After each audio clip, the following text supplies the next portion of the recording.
그러니까 그 총리급 인사가 저렇게 이제 역사 부정하고 막 이렇게 막말을 하고, 그리고 지금 사실 그 뭐 5.18이 성역이냐라고 하는 그거는 5.18을 헌법 정신에 담는다면서요. 헌법 전문에 담아서 5.18을 이제 하나의 그 국가의 정신으로 삼겠다고 본인이 공약하고 엄청 얘기했는데, 그것을 그냥 이제 총리급 인사로 놔둔다?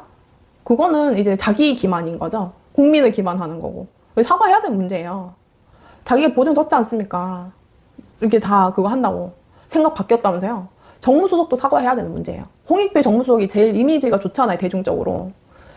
그 이미지를 이용해가지고 이병태를 저런 인간을 갖다가 뭐 얘기 좀 들어보자 하면서 다음날 바로 임명을 해버리고. 거기에서는 더 이상 사실 사람들이 안 바뀐다고 우려를 했는데 사고 친 거 아닙니까? 그리고 저는 그 5.18 관련해서도 전 그거예요. 예, 일단은 뭐 이거는 뭐 간단하게 이 사태에 대해서는 좀 그겁니다. 뭐 6개월 징계를 갖다가 이제 뭐 과하다 뭐 이렇게 얘기를 하는 게 있는데, 사실 뭐 미국이나 아니 뭐 영국이나 주요 이제 스포츠맨십에서 혐오 표현을 해서 이제 공식적으로 그렇게 해서 문제가 된다? 그냥 퇴출이에요. 퇴출이다. 스포츠맨십이라는 것 자체가 사실은 안 돼요. 그러니까 더더군다나 프로 지명받고 이런 건 거잖아요.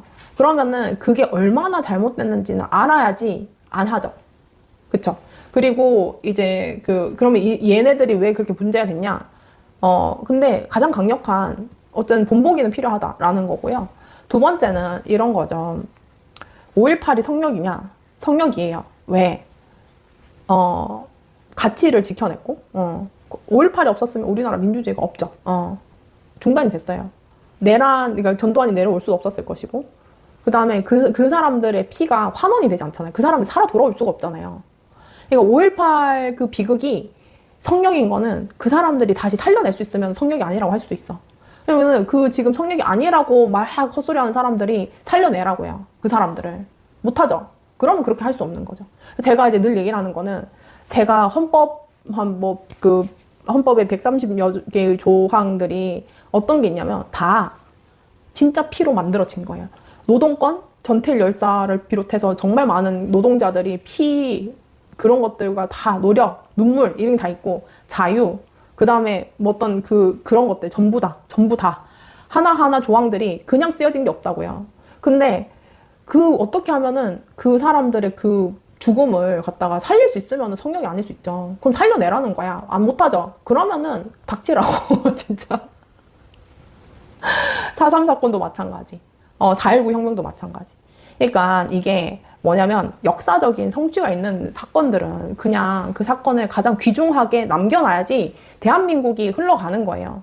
우리가 어떤 가치관 위에 서 있는지는 우리가 사실 아프리카보다 못 살았죠. 그 아프리카보다 못 살았는데 우리나라가 이렇게 선진국이 될 수 있는 것들은 그냥 무슨 단순히 경제 발전만 했는 줄 아십니까? 그거 아니에요. 그러니까 여러분, 그냥 경제 발전만 있고 제도적이나 민주주의나 이 권력 감시나 이런 견제가 하나도 안 되는 거는 금방 부패해가지고, 다 아프리카나 독재 국가나 이런 것들 처음에는 잘 살지언정, 처음에 한 몇 년 잘 살지언정 부패 국가들로 금방 나락가가 다 끝나버려요. 그게 이제 수많은 국가들의 어떤 역사적인 결과물이다. 근데 우리나라 한강의 기적 이런 것들도, 만약에 한강의 기적이 그냥 단순히 박정희만 30년 40년 집권했었으면 한강의 기적이 일어났을까? 그게 우리나라 지금 위상이 됐을까? 이런 것들은 하나하나씩 다 그러니까 경제 발전을 이룩한 게 그냥 단순히 거기뿐만 아니라 지식계층이 기업고 어떤 정신적인 발전을 이룩해 왔고, 그것들이 민주주의를, 권력은 견시해야 되는구나. 권력은 1인 1표, 보통 선거, 선거의 자유, 이런 것들이 반드시 필요하는구나. 유권자의 힘, 그리고 정치도 깨끗해져야 되는구나. 이래가지고 하나하나씩 다 쟁취를 한 게 지금 역사예요. 이 다 쟁취물들이 지금 주어졌습니까? 그냥 나라에서, 그냥 하늘에 뚝 떨어졌어요? 아니라는 거예요. 그러니까 이재명 대통령이 참 착각을 하는 게 뭐냐면은, 지금 본인이 갖고 있는 어떤 권력도 지금 그러니까 자신이 쟁취했던 어떤 가치가 하나도 없어요. 이재명 대통령이 성취했던 가치가 없어요. 이재명 대통령은 국민들이 성취했던 그 가치 위에 선 사람이에요. 그러면은 이 사람은 뭐냐? 그럼 자기가 위임을 받았지, 권한을 전부 다 독점하고 이 사람들의 모든 권한이 여기로부터 발생한 게 아니지 않습니까? 그러면은 국민들이 검찰한테 용서해주라고 한 적이 없어요. 근데 내가 제일 많이 당했는데, 나 제일 피해자였어. 근데 내가 용서해줬는데 왜 그 민주당 지지자들이 뭐 검찰한테 아직도 악감정 갖고 있어? 이런 소리 하면은 되냐고요. 5.18, 그 5.18, 뭐 친일, 뭐 역사, 이런 것들, 그 항일 운동했던 분들, 그 독립유공자들, 뭐 이런 사람들, 전부 다 그 사람들 명예를 밝혀주고, 막 이런 것들은 정말 많은 시민들이, 그 또 이제 기존 국가들이 이렇게 했었던 일들이에요. 근데 그거를 갖다가 어떤 그 용서를 하고, 그 멋대로 하라고 안 했죠. 엄중 경고만 하라고 누가 그런 얘기를 했어요. 안 했어요, 사람들이.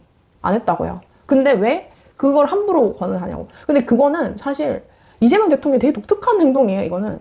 이재명 대통령이 마치 내가 권한을 위임받아서 그냥 나는 그뭐 공무원을 도구처럼 활용해도 돼. 아니 내가 용서를 해도 돼. 검찰 용서를 하면은 검찰 개혁 사라져도 돼. 아 나랑 화했다니까 검찰이랑 우리 비긴 걸로 하자. 우리 비긴 걸로 하자. 이래가지고 검찰이 되게 이제 그 나랑 검찰이랑 화했으니까 검찰 개혁 이제 필요 없습니다, 여러분. 이때 소리는 하고 있고 역정이 무너져요, 안 무너져요? 그러니까 지금까지 그러니까 민주당 기존의 정치인들이나 대통령은 되게 무서워했어요. 뭘 무서워했느냐? 일반 국민들이 쟁취했던 이 가치들이 얼마나 무겁고 무서운 건지를 되게 무서워했다고요.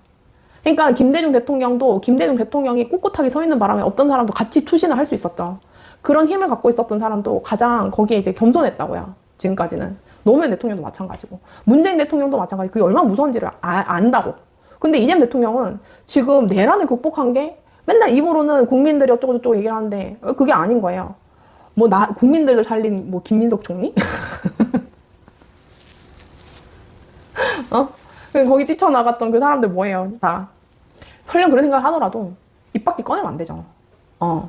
그러니까 어떤 거냐면 지금 이재명 대통령은 지금 가치 빈곤, 그 다음에 기준 빈곤, 그 다음에 인사 빈곤.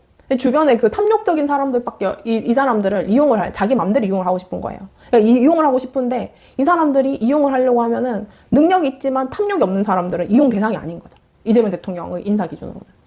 그래서 이제 그 어떤 부분들이냐면 그러면 이재명 대통령이 지금 저거를 할 수 없는 거죠.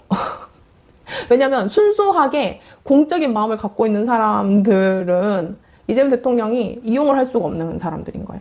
그러니까 인사 대상이 아닌 거예요. 얼마나 국가에는 비극입니까? 그러니까 이 인사 기준이 이제 심지어는 사과를 안 해. 그리고 심지어는 국민들 앞에서 짜증을 내요. 그리고 우리나라의 대표 지식인이 이 부분에 관해서 비판을 하니까 이제 짜증을 막 티를 내. 긁힌 걸 티를 내요. 그리고 공교롭게도 돼지눈 부처눈 타령하면서 그 관련한 이 진영의 실망했던 지지자들 마음에 막 휘발유를 막 붓는 거예요. 그러고 나서는 지금 문재인 대통령 막 초청을 했는데 다음날 이제 이재명 대통령은 내란 정당한테 골프 회동하자고 하다 까이고. 그래서 도대체 인사 기준이 뭐냐? 도대체 검찰 개혁이나 어떤 개혁의 기준들이 뭐냐? 이렇게 국민들이 이제 따져묻기 시작하니까는 3의 길을 간다는 거야.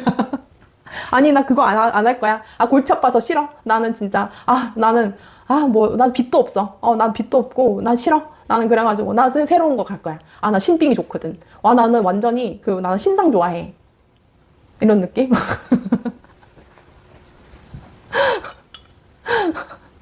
네, 까였어요.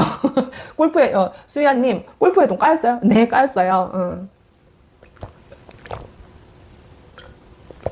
근데, 그 이재명 대통령이 지금 이제 제가 생각하는 거는 재벌들이랑도 관계가 좀 너무 위험해 보인다. 전 그것도 위험해 보여요, 사실. 위험해 보이고 그리고 어떤 거냐면 근데 이거는 여러분 검찰 개혁이 없으면 그 민주당이 위험하다가 아니라 지금 정확하게 위험한 거 알려드릴게요. 여러분 막 그러면 잘하고 있는데 뭐가 문제야? 이렇게 얘기를 하시는 사람들 있잖아요. 그러니까 그 사람들한테 제가 뭔 얘기를 하고 싶냐면 이런 겁니다. 이재명 대통령이 민주당의 개혁 의지나 개혁 과제들 수행하는 것을 꺾고 있어요. 무너뜨리고 있어요. 그러니까 이게 뭐냐면 이재명 대통령이 막 이제 개혁을, 왜 당원들이나 이런 사람들이 굉장히 이제 그 개혁을 해라. 이제 집권했으니까 해라. 내란 저것도 극복하고 저런 새끼는 절대 다 못 되살아나도록 정말 헌정 질서 안에서 저런 일 다시 없게끔 해라. 이게 이제 밀리니까 정치인들은 당연히 그 어떤 의지를 뭐 정치적 입법 과제나 특검이나 국정조사 이렇게 할 수밖에 없잖아요. 그쵸? 근데 조이대 탄핵 뭐 등등등 사법부랑 싸우지 마. 이래서 꺾였죠. 아, 그 검찰들 다 나쁜가?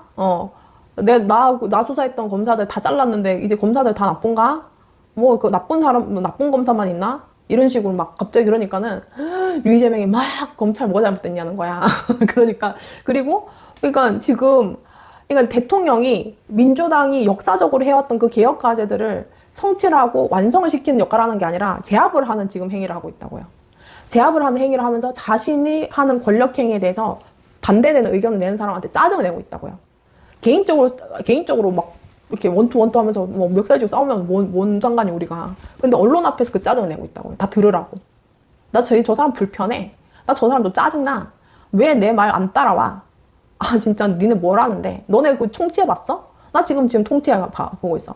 나 지금 어제 두두두두두 하면서 이제 나 어제 두두두두 하면서 나 그 헬기 타고 돌아다니는 거 봤어? 나 그런 거 하고 있는 사람이라고. 이런 느낌인 거죠. 그래서 지금 이재명 대통령이 지금 잘못하고 있는 것들은 제가 이 얘기가 작년 11월에는 이 톤의 절반이었겠죠. 물론 이제 내 방송 안 봤으니까 그런 그 짓을 막 많이 하고 있을 수도 있지만 그게 아니라 이제 민주당이 지금 190석으로 범진보 연합을 해가지고 막 검찰개혁 입법을 다 하려고 하는데 갑자기 뭐 이제 총리발, 뭐 김민석 총리발, 뭐 정무수석, 뭐 이제 뭐 이래 와가지고 뭐 개혁, 조용한 개혁을 해야 된다는 동, 뭐 자다 눈 떠야지, 자다 눈 뜨면 막 개혁이 돼 있다는 동, 뭐 장기 뭐 다 빠진다는 동, 뭐 이런 소리를 하는 거예요. 말 같지도 않은 소리죠. 그런 개혁은 없어요. 끊임없이 지금까지 투쟁을 해왔던 것처럼 그것보다 더, 그러니까 90%까지 오는 이것보다 이 남은 10%를 완성하는 게 더 해요. 더 해. 그러니까 이 90%까지 오는 거는 어떻게 보면은 진짜 막 그 피땀 어린 눈물이 하면은 나머지 10% 완성하는 건 진짜 목숨을 내놔야 될 수도 있어요. 이런 것들은. 그러니까는 여러분 생각해 보십시오. 옛날 전래 동화들 중에서 다 구렁이든 뭐 이무기든 다 900일은 참았어. 그러니까 다 990일 내지는 900일은 참은 거예요. 9까지 가는 거는 다 할만해. 그리고 이제 뭐 호랑이도 그렇고 그 뭐 호랑이 뭐 곰도 쑥과 마늘 먹고도 한 90일 정도는 버텨요. 9까지는 간다고. 9까지는 가는데 이제 9까지 가는 것까지는 별로 이렇게 어렵지 않으나 그러니까 정말 성취해서 사람이 되고 하늘로 올라가고 용이 되고 이렇게 해가지고 100%의 어떤 성취를 하는 거는 그만큼 어렵다고요. 그러니까 이 어려운 일을 마지막 10% 이 90%도 우리가 하도 난리치고 여기까지 온 거예요. 근데 90%에서 딱 그 좌절을 시키려고 한 거예요. 이재명 대통령과 청와대가 300일. 그러니까 지금까지 왜 저 타령을 하나 했더니 이제 300일. 진짜 꿀과 젖이 흐르는 300일. 꿀과 막 젖이 막 흐르는 300일.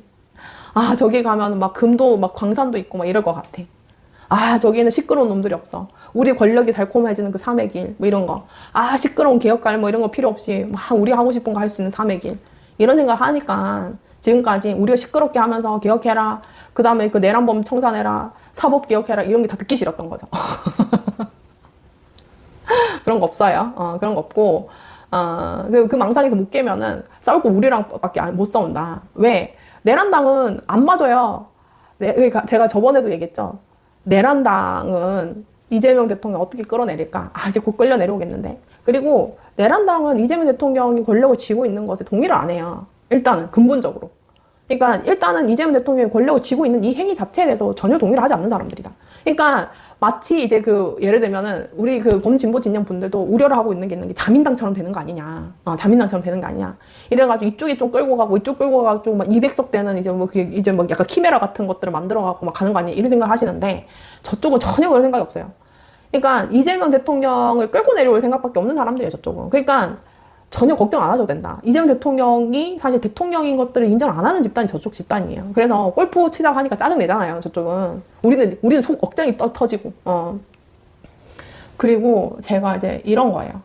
저는, 이재명 대통령이 어려운 유년기를 이겨내고, 이제 그 지도자가 됐을 때, 저는 그게 긍정적인 힘으로 발현되길 바랬는데, 먹고 살기 힘들어 죽겠는데 뭘 가지고 싸우는 거야? 도대체 너네들은 다툼이라고 하는 게 우리 삶과 뭔 상관이 있으면 우리가 맡긴 공적 업무와 무슨 상관이 있느냐? 다 상관이 있죠. 다 상관이 있는 거예요. 부패했던 윤석열 정권을 끌어내린 건 공적 임무죠. 윤석열이 뭘 잘못했나요? 내란을 저질렀죠. 검찰권을 그걸 했죠. 그걸로 다 민생도 망가뜨린 거예요. 공적인 그걸로 다 망가뜨린 거예요. 그래서 대한민국 국민들이 어떻게 보면은 가장 정치적인 힘을 가장 많이 가지고 있는 사람들이고, 이 사람들의 노력들이 진짜 제가 그때도 얘기했잖아요. 자신의 그냥 먹고 살고 그냥 직장만 생활만 고민해도 되는 사람들이 이렇게까지 뭐 물심양면으로 뭐 막 후원도 해. 막 뭐 열심히 나 대신에 싸우는 사람들 뭐 후원하고, 의원들 후원하고, 자기가 뭐 좀 이렇게 뭐 이익을 얻었으면은 마치 그 뭐지 군자금 보태라고 막 그거 하고, 막 그리고 주말마다 나가가지고 집회 참여하고, 그리고 무슨 이재명 대통령이 뭐 구속되든 말든 자기랑 뭔 상관이에요. 그래도 가서 집회하고 절대 이재명 대통령이 그걸 하면 안 된다라고 하고, 이렇게 했던 사람들이잖아요. 그 사람들은 뭘 가지고 싸우는 거야? 사회 정의, 올바름. 잘못됐다. 이거 윤석열 권력이 잘못됐다. 이 권력은 이렇게 가면 안 되지. 그 사람들이 사실은 이재명 대통령 개인을 괴롭혔던 그 어떤 그 당원들 개인을 괴롭혔습니까? 아니잖아요. 근데 그 사람들이 이렇게 했던 이 어떤 행위들 다 모욕을 하는 얘기예요. 먹고 살기 힘들어 죽겠는데, 맞죠? 그럼에도 불구하고, 그 사회 정의가 좀 더 바로 세워지면 사람들이 조금 더 살기 낫지 않을까? 이거 좀 더 우리 미래가 그래도 훨씬 더 괜찮지 않을까? 라고 생각을 해서 현실은 현실대로 열심히 살되, 정치는 올바른 방향으로 가달라고 지금 얘기를 한 거예요. 근데 왜 이렇게 천박하게 만드는 거냐는 거죠. 그래서 나는 이게 우리가 맡긴 공적 업무가 무슨 상관이 있느냐. 이래서 저는 이 말을, 사실 그때 제가 하도 이제 많이 1시간 반 중에 제가 이제 한알 방송에서 이제 이렇게 비판을 해야 돼가지고 했는데, 사실 저는 이 지점도 뭐라고 해야 될까? 그러면은 제가 얘기했던 검찰개혁이나 이런 말들은 되게 쓰잘데기 없는 생각을 했게, 쓰잘데기 없는 걸로 쟤는 왜 저러냐 이런 생각을 했을 것 같은 거예요. 저 너무 모욕적이더라고요.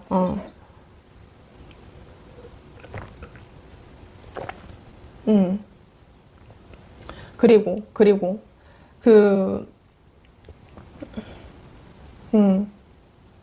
지금 하나 더는 이제 김민석.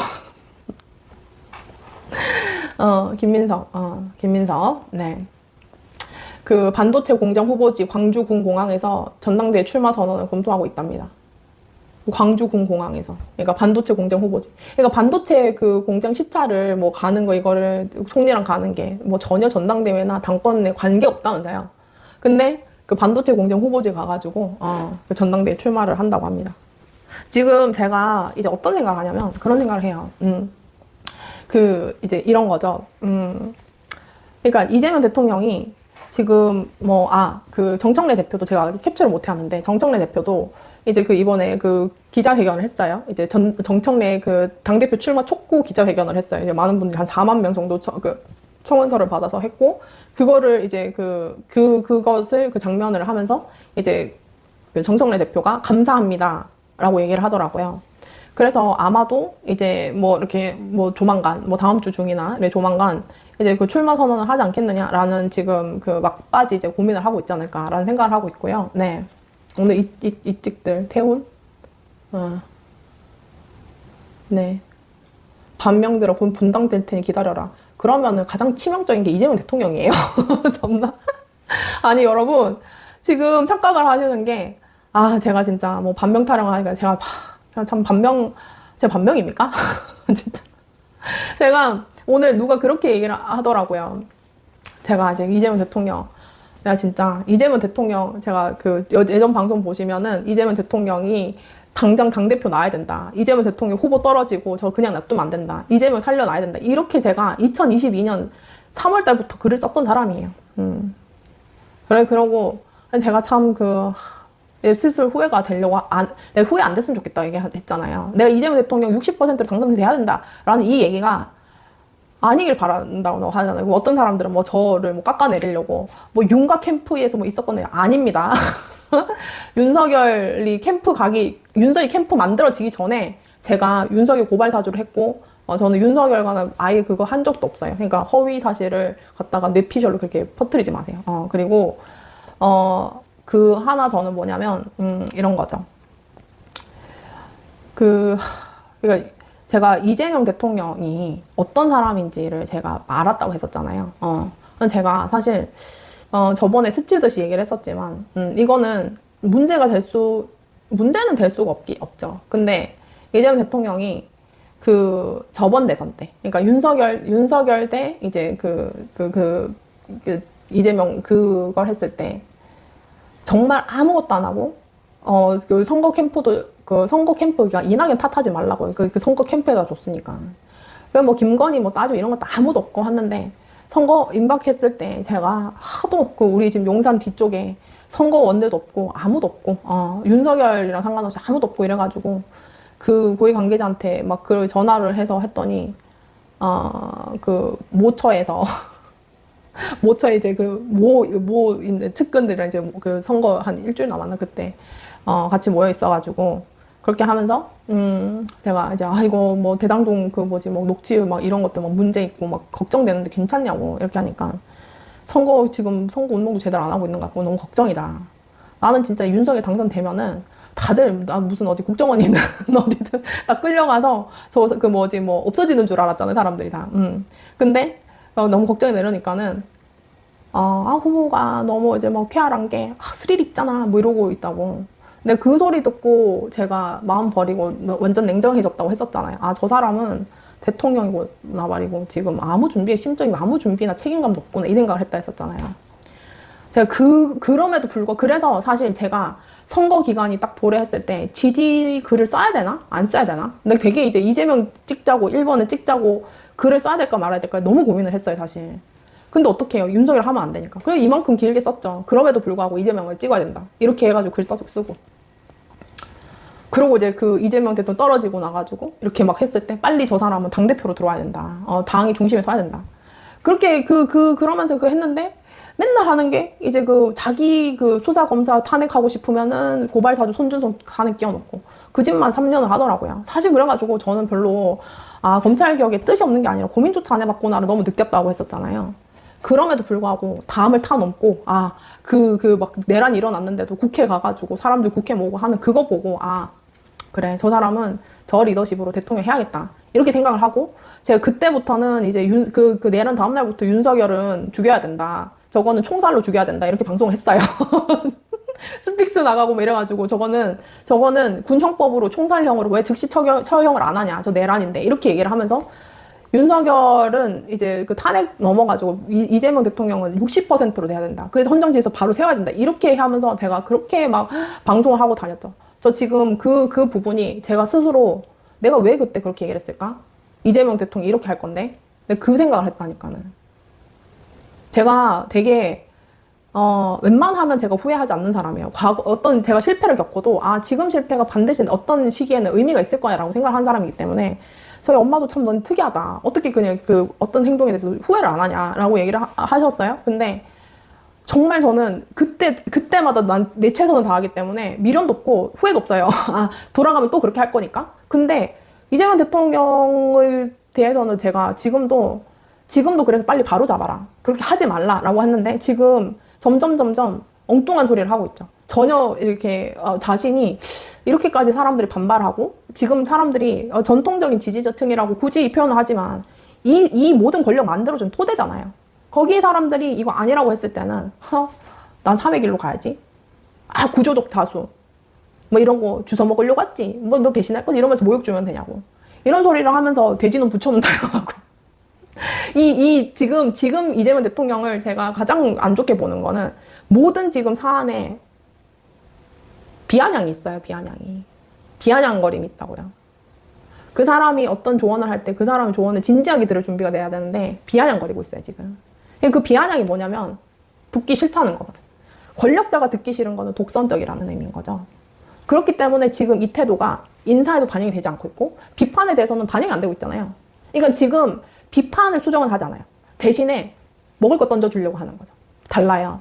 우리는 비판을 해서 잘못되고 있는 것을 시정을 해달라, 바로 잡아달라고 하고 있는데 그래? 문재인 대통령 밥 먹여줄게.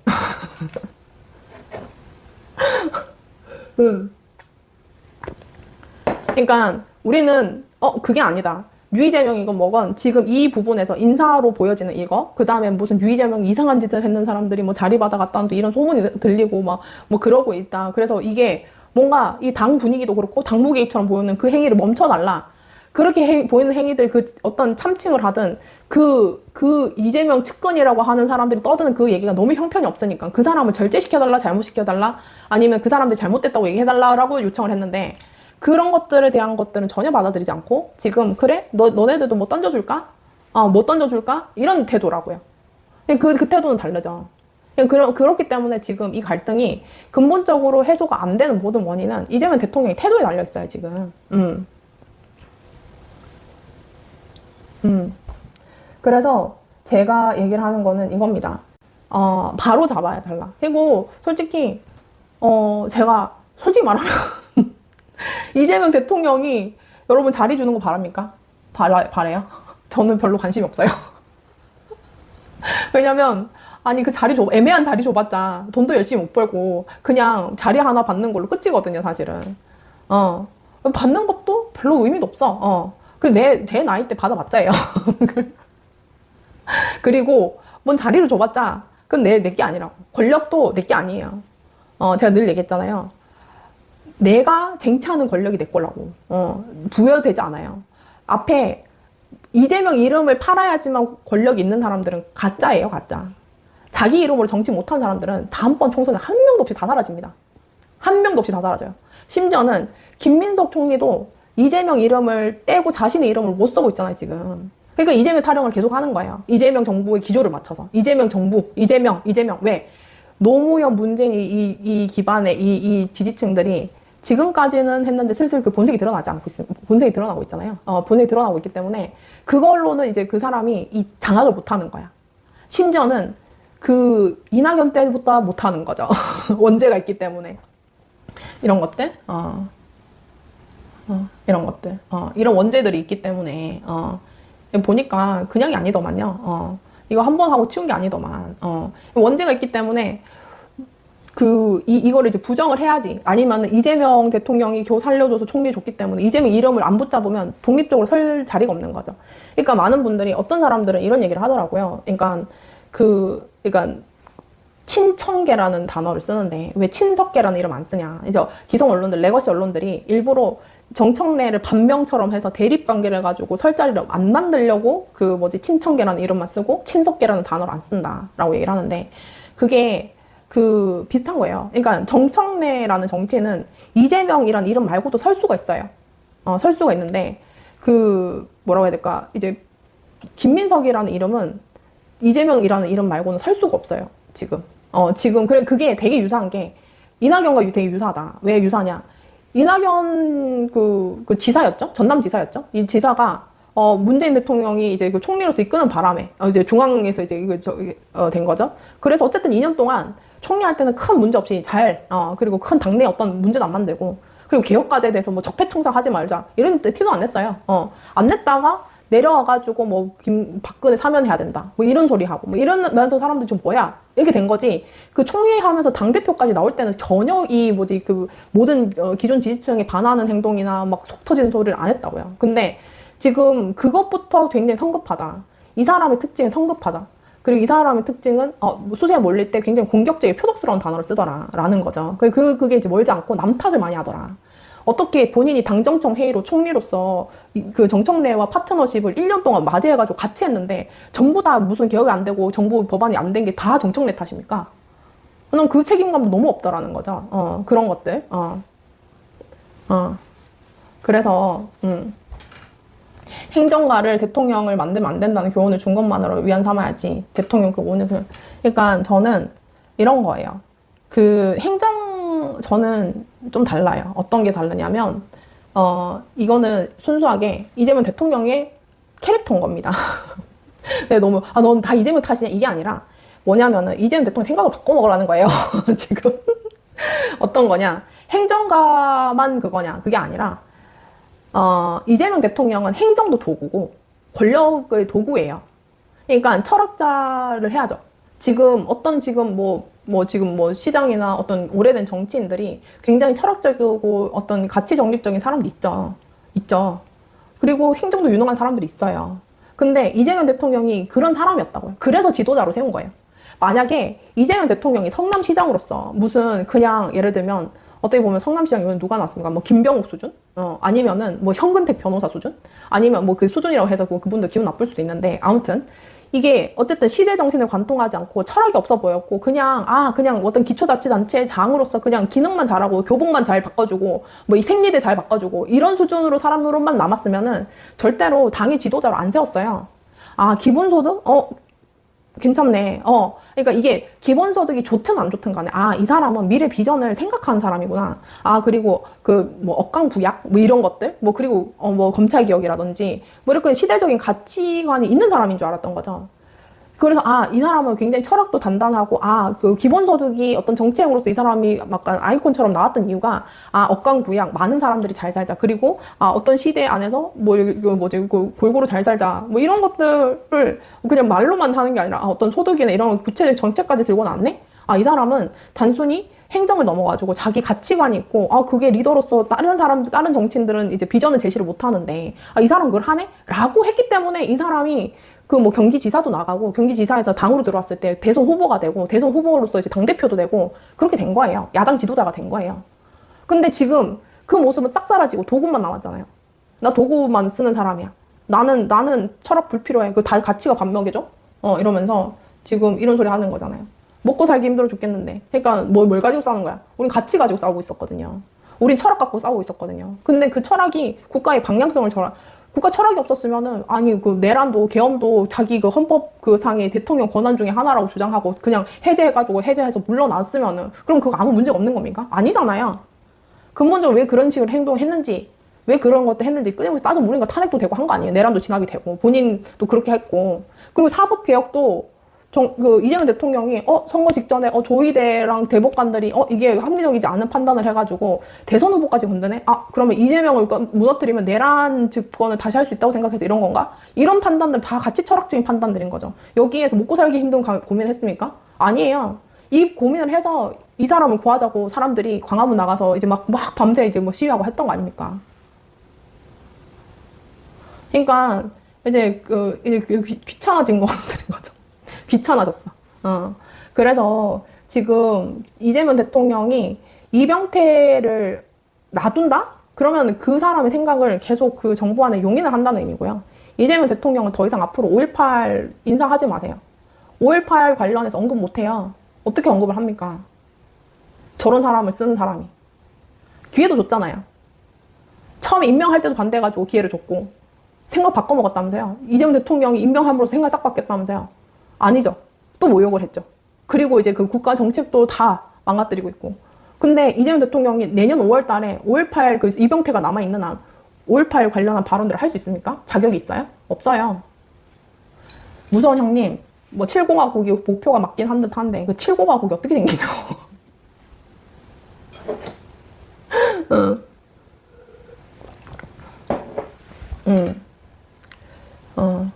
그래서 논지투기도 언급 안 되고. 그렇죠. 그러니까 지금 제가 내로남불이라는 단어 되게 싫어하는데, 내로남불보다 과거의 자신과 싸우는 이재명 대통령. 그러니까 자기 말이 다 번복이 되는 것에 설득력을 하나 더. 그러니까 설득력도 없는데 화가 나는 건 설득할 생각이 없어 보인다는 거죠. 그렇죠. 그러니까 우리가 화가 나는 이유는 설득을 하려고 들지도 않는다는 저 태도. 어쩌라고. 어쩌라고요. 그 태도가 사실은 가장 화를 내게 한다라는 거죠. 방향은 조절될 것 같다라고 하는데, 방향이 조절을 하면 뭐부터 해야 되니까 지금 인사 절반 다 잘라야 되는 거죠. 인사 절반 다 잘라야 되는 것이고, 강훈식 비서실장도 사실 제3의 길 타령을 하고 이것에 대해서, 그러니까 난 손학규가 다시 들어왔나? 이 생각을 하는 거예요. 가님, 연임이니 뭐니 하면 대통령 신격하는 무식한 일부 당원들 민주진영 많친데, 연임이 너희들 호주머니 속 땅콩인 줄 아냐? 민주당 100년 지지에 건당 수십 년째 복장이 틀려서 올리는 거죠. 근데 여러분, 그냥 유신 헌법인 겁니다. 그런 헌법은. 그럼 제가 어떤 생각하는 줄 아세요? 이거 여러분 되게 그거 한 거예요. 나는 이제 이거죠. 그래, 이재명 대통령이 헌법을 고쳤어요. 헌법을 고쳤어. 고쳤다고 칩시다. 고쳤어요. 고쳤는데, 그러면 이제 이재명 대통령이 재출마를 해. 그리고 문재인 대통령도 재출마를 해.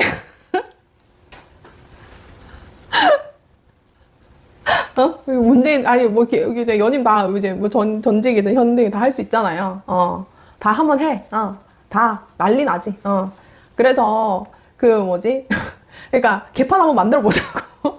그래서 민주당 경선 후보로, 이제 그 뭐냐, 후보 1, 그 문재인 대통령, 뭐, 후보 2, 뭐, 아니면 바꿔서 뭐, 후보 1, 그러니까 이재명 후보, 관로 찍어 현직 대통령. 그 다음에 지금, 아니, 아직도 친문 타령하고 있으니까 지금 이재명 빼면 가장 영향력 있는 정치인이 지금 문재인이라는 거 아니에요. 그래서, 그렇다면, 아니, 그럼 연임 규정 고쳐서 그 128조 이항 고쳐가지고, 그러면은 또 그렇게 해. 해. 그래. 좋아. 오케이.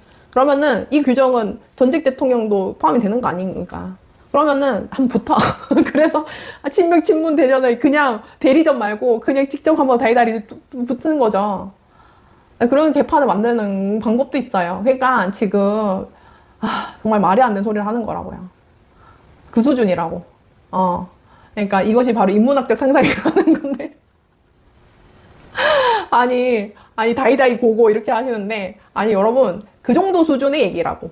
그 정도 수준의 얘기인 거예요. 그러니까 연임 이렇게 얘기를 하는데, 그러면은 저는 그래, 저걸 어떻게 정신머리를 고쳐줄까 이 생각을 하는데, 아니 그 정청래 대표는 우리는 이제 차기 권력이나 이런 것들 어떻게 좋은 권력으로 할까, 어떻게 개혁적이고 이걸 이제 할까 이 고민하는데, 유이재명 연임 이렇게 얘기를 하면은, 그러면 우리 선수는 문재인인가? 지금 뭐 그런 거 아니에요. 오바마